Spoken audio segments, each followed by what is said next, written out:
I don't care how many cops you have in here, how many DAs are sitting here, how many people are sitting in the front row, and they're all going to sit there and be proud of this prosecution. I told you in the opening statement, this is a prosecution that has ripped the soul out of this girl. This is what they had. This is their family.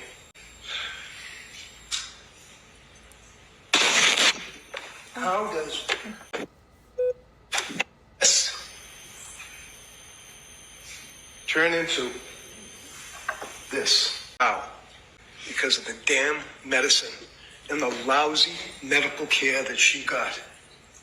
You can troop as many paid experts as you want to come in here and tell the jury, oh, well, she didn't say that she heard voices inside her head. She said she heard voices from outside her head. She said she was making chicken McNuggets. There was a bowl on the sofa. She wasn't making chicken McNuggets. One thing about Reddington is that he is going to drag you through these streets. I don't think there was anyone left to be insulted by the time he was done with the closing arguments. Now, he did bring up Abram Mack. We all know him as the guy that forgot to update his resume. And he shared, I don't know why both of these guys freaked out when I asked where they stayed for the night. Rumor has it that they stayed at a prosecutor's house. However, I just thought Abram had told his wife he stayed at the Hilton and was staying at a girlfriend's house. That's why I thought he freaked out. I don't know. The fact that they bombarded her for multiple hours, 3 hours straight, asking her questions together. And then the next day is when they tested her. He literally said, can you imagine even being interviewed by that guy for 3 hours?